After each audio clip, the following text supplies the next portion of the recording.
The Riot MMO is likely many years away, and with that we're left with a League MMO-sized hole to fill. For many of us, you're probably more than happy just playing League of Legends or continually doing Blackrock Depths in World of Warcraft. Bro, I can't do that ever again. For others, we would like to explore the world of Runeterra, its massive and immersive landscapes, as well as maybe prepare mechanically for the different features that we could find within the Riot MMO. In this video, we're going to break down the different games that you should be playing while preparing for the Riot MMO. Games that take place within the world of Runeterra, as well as games that I think will pass time, as well as prepare us mechanically for what we may face within that world. First off, I want to take a look at the games that we received over the last few years from Riot Forge. Riot Forge was a slightly experimental publishing label created by Riot Games to help more rapidly produce indie game development set within the fictional universe of Runeterra. During its run from 2019 until 2024, Riot Forge released 6 games ranging from action platformers to rhythm-based mayhem games. Riot Forge focused on bringing the players into the world of Runeterra, more than League of Legends has really ever been able to do. For me at least, there were a few games that really stood out to me that were so immersive, brought me into the world of Runeterra, and more importantly, were just plain fun. The Ruined King is a turn-based role-playing game that offers roughly a whole day's worth of content based around the story of Viego, where the player gets to explore Bilgewater and set sail for the Shadow Isles to uncover the secrets of the deadly Black Mist. While the overall combat does lack quite a bit of depth in my opinion, the story told within the game is perfect if you are interested in Bilgewater,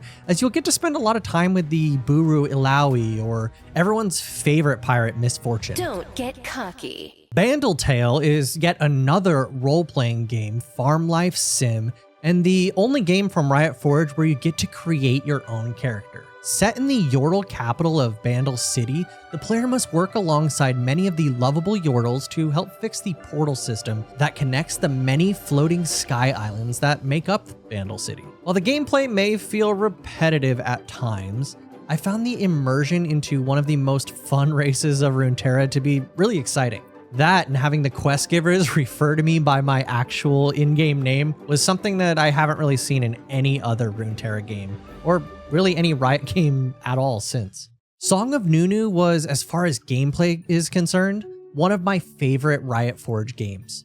I enjoyed the gameplay so much that I did the entire campaign in one sitting.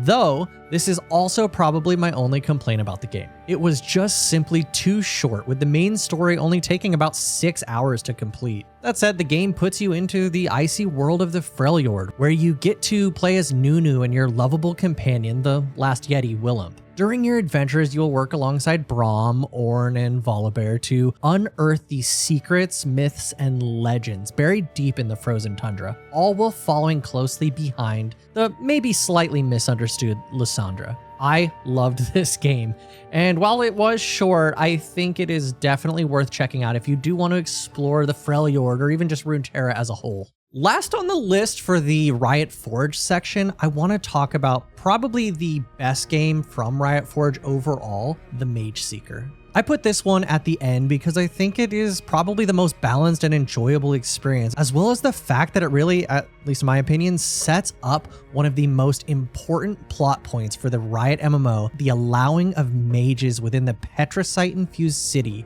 of Demacia. I don't want to spoil too much about the story, but I think it is, at least out of all the Riot Forge games, the most important one for people who want to get ready for the storyline and the world of Runeterra that will be found within the MMORPG.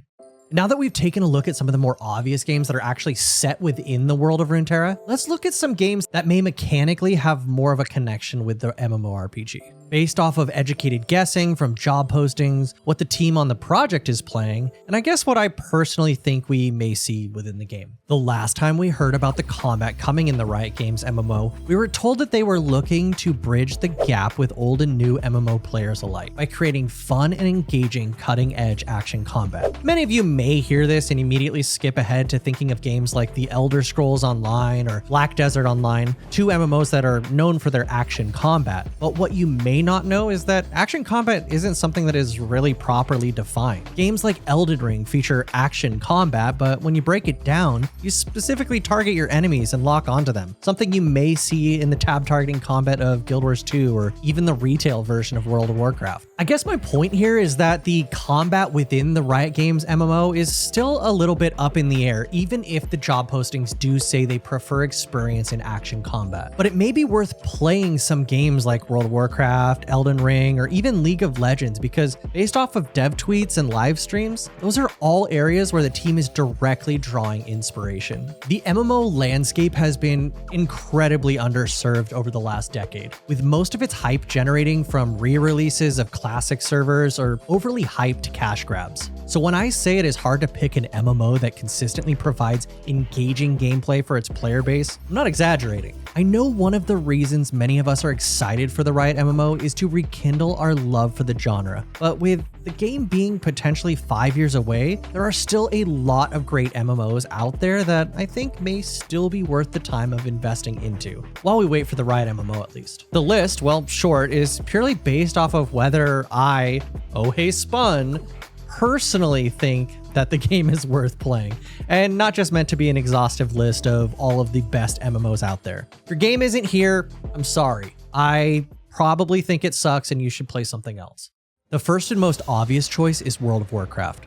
Warcraft provides an insanely high value for its subscription-based game. You can play on the highly inspirational classic servers where you can find Mark Merrill, the League of Legends co-creator, or even the Riot MMO's design director Mark Yetter, out in the world of Azeroth questing and grinding. With the same sub, you can play retail WoW's heavily skill-based raids and Mythic Plus dungeons, or even Plunderstorm, the game's action combat-based battle royale. WoW really offers a lot of gameplay, though it may be a little hard to get into now if you're starting 20 years late. Another great MMO that features a more hybrid tab target action combat is Guild Wars 2. Guild Wars 2 is a very experimental MMO that has no subscription. It has engaging combat, a massive mega server, and an immersive living world. Guild Wars 2 consistently used to push the boundaries of the genre, and many games have even stolen many of the features, like its highly original mount system that had mounts with different abilities and specialties, allowing you to traverse the world in ways people never really previously thought possible. Guild Wars 2 is starting to show its age, unfortunately, and with the recent Hail Mary announcement of a Guild Wars 3 during a shareholder meeting, I wouldn't expect anything too huge going forward, but I think it still has thousands of hours of gameplay. Luckily, Guild Wars 2 does not have a consistent power treadmill endgame, so you can hop in today and experience all of the game has to offer without feeling like you're a decade behind, like in World of Warcraft or maybe some other MMOs. Now, I understand that choosing a favorite MMO is like choosing a favorite champion in League of Legends. Maybe one day you think this is the best one, or the other day you think Yuumi is the best one. And while you may be wrong, there is still a ton of choices and a ton of correct choices as well. We have games like Black Desert Online with insane fun action combat, and then Albion Online that has more a League of Legends style sandbox gameplay. And honestly, if you want to hop down the nostalgia road, go play whatever you played growing up. EverQuest is still releasing classic servers that I've even jumped in and had a lot of fun without having any previous experience in EverQuest at all. I think it's important to remember that there is no perfect utopian MMO. If you want to waste a good 5 years preparing for the Riot MMO, just pick one, have your friends jump in,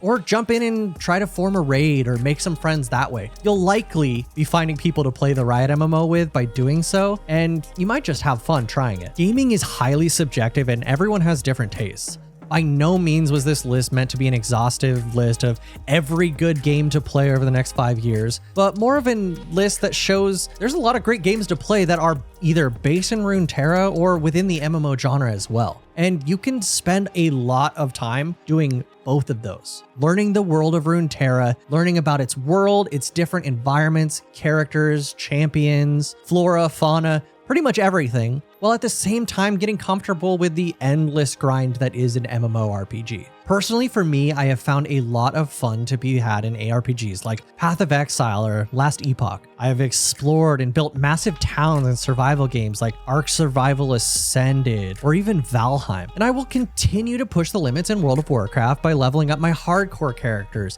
and exploring the high difficulty of retail raids and mythic dungeons. All of which I plan to do over on my Twitch channel, so if you're not following me already, make sure you jump over there. I may be playing games that aren't the Riot MMO because, spoiler alert, it's not actually out yet, but we do have discussions about it every single time I stream over there because I'm kind of that Riot MMO guy now. It's an accident. I'm super happy about the game though, and talking about it is probably my favorite pastime because I truly have no life. Though I will say again, my big goal for 2025 is to hit partner over on Twitch, and I can't do that without your guys' help. So if you enjoy my videos here, come jump over on Twitch, say hi, throw me a follow, and let's hit this goal together. So I guess now I'm going to turn the microphone over to you guys. How do you plan to spend the next 5 years? Are you going to work hard and open a savings account so you can afford all the expensive Riot MMO skins? Are you going to get a gym membership and get stronger than Tyler 1 is?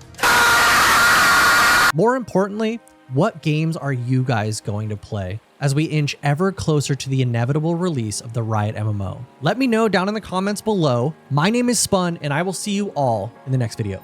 Peace.